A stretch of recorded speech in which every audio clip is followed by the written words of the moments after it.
नमस्कार दोस्तों, स्वागत है आपका आरके वर्ल्ड में।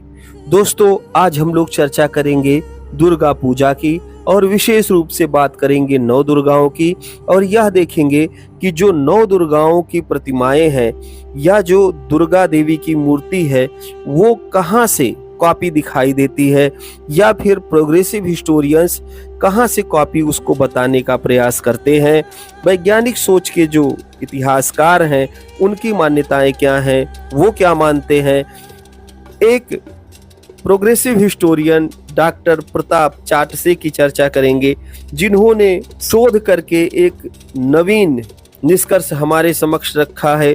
उनका मानना है कि जो दुर्गा का स्वरूप है वो दरअसल निकल करके आता है बौद्ध धर्म से। कुछ लोग तारा देवी से जोड़कर देखते हैं। तो इन्हीं सब बातों पे चर्चा करेंगे। इन सब बातों के विषय में जानने के लिए आप लोग मेरे साथ बने रहिए वीडियो के अंत तक। तो नौ दुर्गा की चर्चा हम लोग कर रहे थे। नौ दुर्गा नाम की एक पुस्तक है। यहाँ से नौ दुर्गाओं के विषय में हम लोग जानने का प्रयास करते हैं। ये गीता प्रेस गोरखपुर से प्रकाशित पुस्तक है। इसमें दुर्गा देवी के 9 रूपों की चर्चा की गई है, जिसमें पहले स्वरूप के रूप में शैलपुत्री की बात आती है। तो माँ दुर्गा अपने पहले स्वरूप में शैलपुत्री के नाम से जानी जाती हैं। पर्वतराज हिमालय के वहां पुत्री के रूप में उत्पन्न होने के कारण इनका यह शैलपुत्री नाम पड़ा है। ये वृषभ पर सवार रहती हैं और हाथ में त्रिशूल लिए रहती हैं। दुर्गा देवी के दूसरे स्वरूप के रूप में ब्रह्मचारिणी का उल्लेख मिलता है। 9 शक्तियों का दूसरा स्वरूप ब्रह्मचारिणी का है। यहाँ ब्रह्म शब्द का अर्थ तपस्या है। ब्रह्मचारिणी अर्थात तप की चारिणी, तप का आचरण करने वाली। तो यहाँ पे बताया जा रहा है कि जो ब्रह्मचारिणी दुर्गा का स्वरूप है वो तपस्यारत दुर्गा के रूप में जानी जाती हैं। तीसरा स्वरूप चंद्र घंटा है।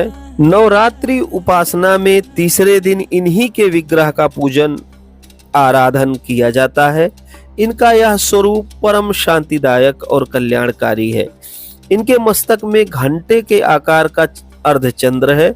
इसी कारण से इन्हें चंद्र घंटा देवी कहा जाता है। तो ये दक्षिणपंथी जो भी विचारक हैं या जो धार्मिक इतिहासकार हैं या जो धर्म के मानने वाले गुरु हैं, उनके माध्यम से तैयार किया गया एक दस्तावेज है, जिसमें दुर्गा देवी के 9 स्वरूपों के विषय में वो लोग बता रहे हैं। चौथा कुष्मांडा है। अपनी मंद हल्की हंसी द्वारा अंड अर्थात ब्रह्मांड को उत्पन्न करने के कारण इन्हें कुष्मांडा देवी के नाम से अभिहित किया गया है। जब सृष्टि का अस्तित्व नहीं था, चारों ओर अंधकार ही अंधकार व्याप्त था, तब इन्हीं देवी ने अपने ईसत हास्य से ब्रह्मांड की रचना की थी।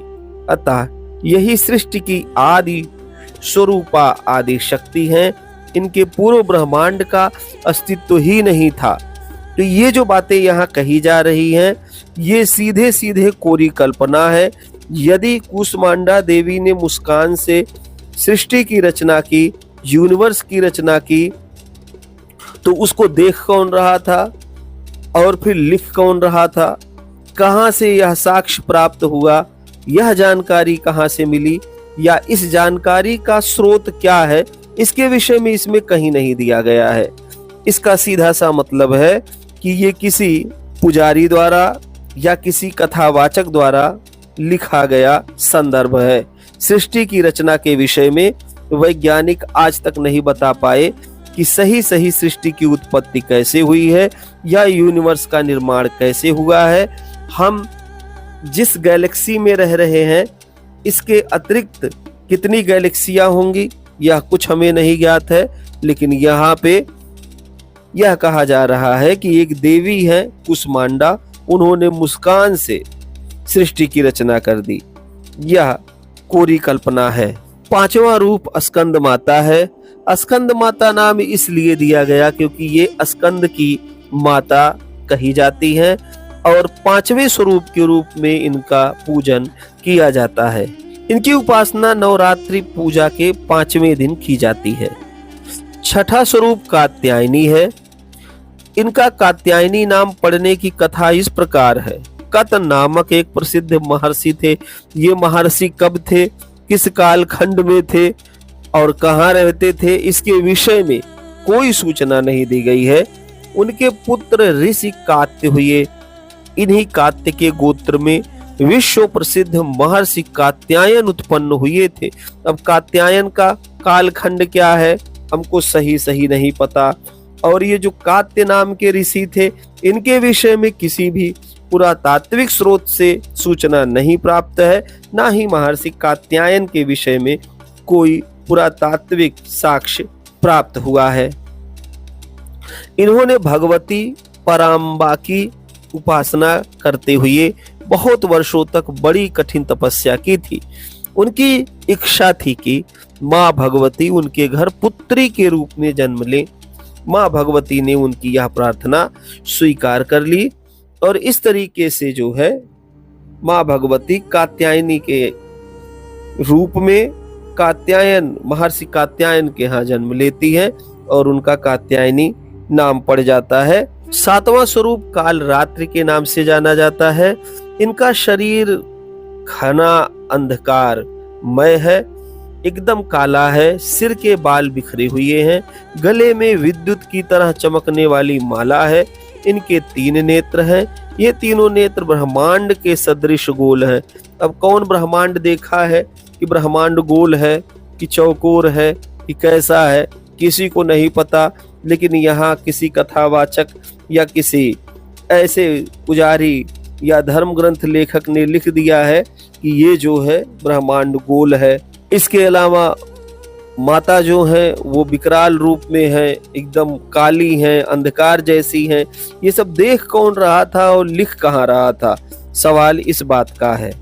यदि इनके पुरातात्विक साक्ष्य मिलते हैं तब तो यह सिद्ध होता है कि इस तरीके से देवी माता रहा करती थीं। अन्यथा की स्थिति में यही माना जाएगा जो प्रताप चाट से कह रहे हैं कि ये कहीं ना कहीं से बौद्ध धर्म की शिल्प कला से कॉपी की हुई कला है। 8वां रूप महागौरी का बताया जाता है। ये एकदम गौर वर्ण की मानी गई हैं और इनके हाथ में उपमा, शंख, चंद्र और कुंद के फूल से इनकी उपमा की जाती है। इनकी आयु 8 वर्ष की मानी गई है, तो काफी छोटी है महागौरी। इसीलिए संभवतः छोटी बच्चियों को, लड़कियों को महागौरी कहा जाता है। 9वें स्वरूप के रूप में सिद्धिदात्री की पूजा की जाती है। ये सभी प्रकार की सिद्धियों को देने वाली हैं।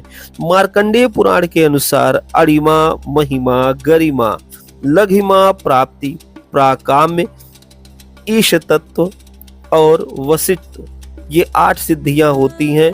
अब ये 8 सिद्धियां कैसी हैं, कैसे मिलेंगी, कुछ नहीं पता। कितने लोगों ने लिया है ये भी नहीं पता। लेकिन मार्कंडेय पुराण में है।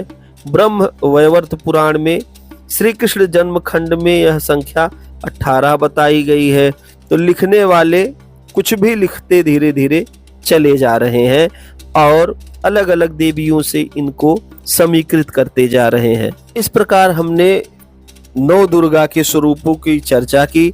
अब बात करते हैं एक महत्वपूर्ण इतिहास लेखक जो कि प्रोग्रेसिव हिस्टोरियन है, प्रगतिवादी इतिहासकार हैं। उनका नाम है डॉक्टर प्रताप चाटसे। वो क्या कहते हैं? नवरात्रि उत्सव का इतिहास असल में महिषासक बौद्ध पंथ बनाम शाक्त बौद्ध पंथ के बीच चलने वाले संघर्ष का इतिहास है। वो कह रहे हैं कि 2 प्रकार के बौद्ध पंथ हैं। एक महिषासक बौद्ध पंथ है, दूसरा शाक्त बौद्ध पंथ है, और इन्हीं दोनों पंथों के बीच में आपसी टकराव होता है। तो बौद्ध धर्म अपने पतन काल में 18 पंथों में विभाजित हुआ था। शैव और शाक्त पंथ उन्हीं 18 बौद्ध पंथों में से एक थे। महिषासक बौद्ध पंथ आगे चलकर ब्राह्मणवादी शैव पंथ में तब्दील हुआ और बौद्ध धर्म का तारा पंथ बाद में ब्राह्मणवादी शाक्त पंथ में तब्दील हुआ। महायान ने बुद्ध को महा ईश्वर घोषित किया था। बुद्ध यह ईश्वर ऊपर आकाश से अवलोकन कर सभी लोगों के दुखों को दूर करता है। इसीलिए उसको अवलोकितेश्वर बुद्ध कहा जाने लगा। महाईश्वर बुद्ध सबका कल्याणकारी मतलब शिव था। इसीलिए महाईश्वर महेश्वर बुद्ध को ही आगे चलकर महेश्वर शिव कहा जाने लगा। महाईश्वर मतलब महादेव या बड़ा देव।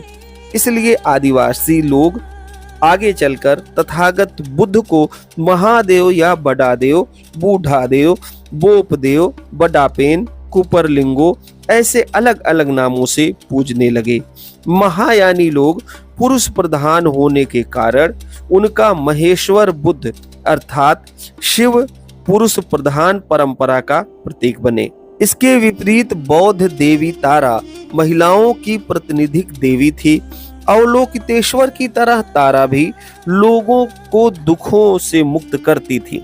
इसीलिए उन्हें तारणहार देवी अर्थात तारा देवी कहा जाने लगा। तारा देवी के आधार पर बौद्ध धर्म में तंत्र यानी शाक्त पंथ विकसित हुआ। तंत्र यानी शाक्त पंथ यह मातृसत्तात्मक व्यवस्था का समर्थक था। बौद्ध धर्म में महिलाओं को अत्यंत सम्मान दिया जाता था। महिलाओं को गण माता का सम्मान दिया जाता था। ब्राह्मणों ने आगे चलकर बौद्ध भिक्षुणियों का पतन गणिका में और फिर गणिका का पतन वेश्या में किया। इसलिए तारा देवी को आदि माता के रूप में पहले पूजा जाता था, लेकिन बाद में तारा को दुर्गा वेश्या के रूप में शाक्त लोग पूजने लगे। इसीलिए शाक्त पूजा के लिए आज भी वेश्याओं की बस्ती से मिट्टी लाई जाती है। शैवों के महाईश्वर शिव बुद्ध का पतन भी ब्राह्मणों ने पहले असुर में किया और फिर बाद में उसे असुरों की सबसे बड़ी देवता अर्थात महाईश्वर असुर महिषासुर घोषित किया। ब्राह्मण कहने लगे कि बुद्ध पहले देव भिक्षुओं की बड़ी देवता थे, जिसे देवाधिदेव महाईश्वर कहा जाता था, लेकिन अब ब्राह्मणों ने उसे छोड़ दिया है। इसलिए वह अब असुरों के देवता अर्थात महाईश असुर मतलब महिषासुर बन गए हैं। बौद्ध धर्म का संपूर्ण पतन करने के लिए ब्राह्मणों ने बौद्ध धर्मी शैव पंथ और बौद्ध धर्मी शाक्त पंथों के बीच इतना भयंकर संघर्ष लगा दिया कि मध्ययुगीन भारत का इतिहास उनके रक्त रंजित संघर्ष से भरा पड़ा है। इस रक्त रंजित संघर्ष में शैव पंथ मध्य भारत, हरियाणा, मध्य प्रदेश, कर्नाटक तक ही सीमित रहा, जिसे महिषासक पंथ के नाम से महिष मंडल कहा जाता है और वहां के बौद्ध लोगों को माहेश्वरी महाईश्वर बुद्ध अर्थात महिषासक बुद्ध के अनुयायी महिष महासक महिषक कहा जाता है। भारत के सीमावर्ती राज्यों में बंगाल, गुजरात, महाराष्ट्र में बौद्ध धर्मी मातृपूजक शाक्त पंथ प्रभावी रहा और इन इलाकों में उसने महिषासुर पूजक शैवों को पराभूत करके अपना प्रभाव इन इलाकों में कायम किया। उस समय युद्ध में शाक्तों की देवी दुर्गा माता और शैवों का देवता महाईश्वर अर्थात महाईसुर शिव अर्थात महिषासुर बुद्ध थे। इसका मतलब यह है कि महिषासुर यह महाईश्वर बोधिसत्व शिव का शैव प्रतीक है और दुर्गा यह बुद्ध अनुयायी गण माता या गणिका तारा बोधिसत्व का शाक्त प्रतीक है। इसलिए आज भी भारत के शैवपंथी राज्यों में महिषासुर शिव को पूजा जाता है और मातृ पूजक राज्यों में अम्बा दुर्गा जैसी गणमाताओं को पूजा जाता है और दोनों बौद्ध पंथ से हैं। भारत के मातृसत्तात्मक राज्यों में बौद्ध धम्मी शाक्तों ने बौद्ध धम्मी शैवों पर जो विजय हासिल किया था उस विजय को ही दुर्गा उत्सव के रूप में इन इलाकों में मनाया जाता है। ऐसी बात डॉक्टर प्रताप चाटसे कहते हैं, जो कि सनातन धर्म अभ्यासक हैं। इनका मानना है कि जो दुर्गा पूजा मनाया जा रहा है इसका प्राक रूप, इसका प्राचीन इतिहास जाकर के जुड़ता है बौद्ध धर्म से, और वहां पर एक षड्यंत्र के तहत दो पंथों में लड़ाई होती है और एक पंथ का दूसरे पंथ पर विजय ही दुर्गा उत्सव के रूप में मनाया जाता है। कई ऐसी मूर्तियां प्राप्त हुई हैं तारा देवी की, जिसमें वो हाथ में एक त्रिशूल लिए हुए किसी महिष को मारती हुई दिखाई देती हैं। उनके पैरों के नीचे एक कुत्ते की तरह बैठा हुआ जानवर है, बगल में एक महिष है जिसको वो त्रिशूल से मार रही है। कई हाथ दिखाए गए हैं देवी के। इसके अतिरिक्त ऊपर सर के उनके तथागत बुद्ध बैठे हुए हैं। दो दो बुद्ध प्रतिमाओं वाली ऐसी ही एक मूर्ति बिहार के क्षेत्र से प्राप्त हुई थी, जिसमें जो पाल काल की थी, काले रंग के पत्थर पर निर्मित थी और इसमें देवी तारा का अंकन है जो कि कमलासीन दिखाई गई हैं। इनके लगभग 3 मुख दिखाए गए हैं। इसी तरीके से तारा देवी की मूर्तियों में उत्खनन और सर्वेक्षण से प्राप्त ऐसी मूर्तियां हैं जिसमें उनके मस्तक के ऊपर तंत्रयान का एक सिंबल दिखाई देता है, जिसमें एक राक्षस जैसा सिर बना होता है और वो मुंह पूरी तरीके से अपना खोले रहता है। देवी हाथ में तलवार ली रहती हैं और एक हाथ से त्रिशूल लेकर के वो महिष के ऊपर प्रहार करती दिखाई देती हैं। तो ये जो मूर्तियां मिलती हैं, इससे साफ पता चलता है कि ये जो दुर्गा देवी की मूर्तियों की बात की जाती है, ये दरअसल तारा देवी ही है, जैसा कि डॉक्टर प्रताप चाट से और ऐसे कई प्रोग्रेसिव हिस्टोरियंस कहना चाहते हैं। तो ऐसा लग रहा है कि इसका आदि स्वरूप, दुर्गा पूजा का आदि स्वरूप कहीं ना कहीं बौद्ध धर्म में दबा हुआ दिखाई देता है। इस पर और अधिक कार्य करने की आवश्यकता है।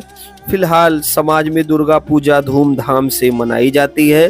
कलकत्ता में दक्षिणेश्वर काली से लेकर के पूरे उत्तर भारत के अलग अलग क्षेत्रों में दुर्गा पूजा धूमधाम से लोग मनाते हैं।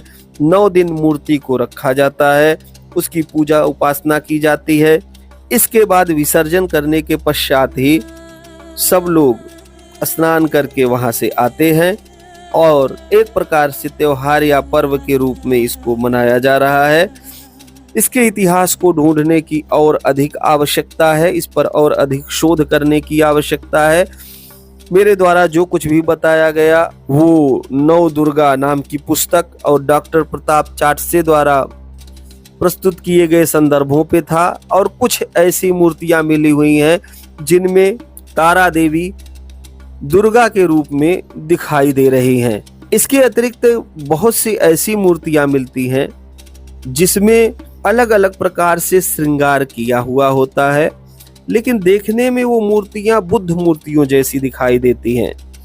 कुछ मूर्तियां आप देख सकते हैं कि अगर इनके साज श्रृंगार को हटा दिया जाए तो ये पूरी तरीके से बुद्ध मूर्तियां नजर आएंगी। तो प्रोग्रेसिव हिस्टोरियन इस पर भी सवाल खड़ा करते हैं कि यदि ये मूर्तियां वाकई में किसी दूसरे धर्म की हैं तो फिर इतना ज्यादा आंखों पे सजावट करने की, सर पे सजावट करने की आवश्यकता क्या है? क्या कुछ ऐसा छिपाया जा रहा है? बहरहाल दुर्गा पूजा का आदि या दुर्गा उत्सव का आदि स्वरूप बौद्ध धर्म में ढूंढा जा सकता है। आज के लिए बस इतना ही। वीडियो कैसा लगा मुझे कमेंट करके अवश्य बताएं। वीडियो में अंत तक बने रहने के लिए आप सभी लोगों का बहुत बहुत धन्यवाद।